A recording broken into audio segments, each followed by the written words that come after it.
লিবিয়ার বিভিন্ন ডিটেনশন সেন্টারে দীর্ঘদিন আটকে থাকার পর আরও ১৭৪ জন বাংলাদেশি নাগরিক দেশে ফিরেছেন। বাংলাদেশ দূতাবাসের উদ্যোগ এবং আন্তর্জাতিক অভিবাসন সংস্থা IOM সহযোগিতায় বেনগাজির জ্ঞানফুদা ডিটেনশন সেন্টার থেকে তাদের নিরাপদ ও মানবিকভাবে দেশে প্রত্যাবাসন করা হয়।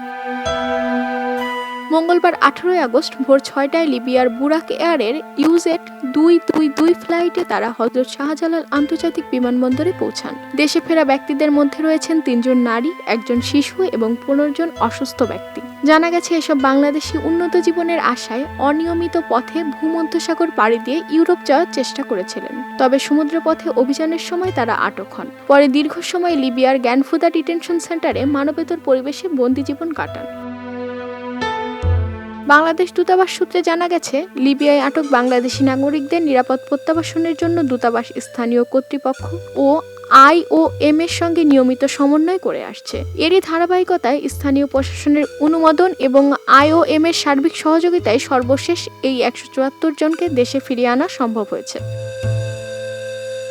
দূতাবাস আরও জানান, বেনগাজির জ্ঞানফুদা ও ত্রিপোলির তাজুরা ডিটেনশন সেন্টারে আটক বাংলাদেশিদের নিয়মিত সাক্ষাৎকার গ্রহণ, পরিচয় যাচাই এবং প্রত্যাবাসন কার্যক্রম পরিচালনা করা হচ্ছে। বর্তমানে এইসব কেন্দ্রে অবস্থানরত অবশিষ্ট বাংলাদেশীও পর্যায়ক্রমে দেশে ফিরিয়ে আনার প্রচেষ্টা অব্যাহত রয়েছে।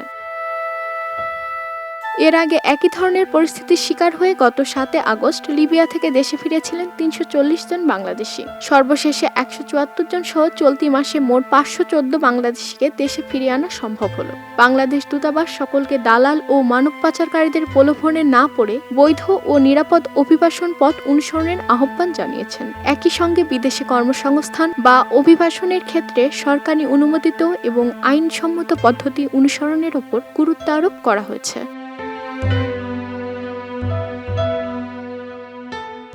খবরের কাগজ, নিখাদ, নির্ভীক, নিরপেক্ষ।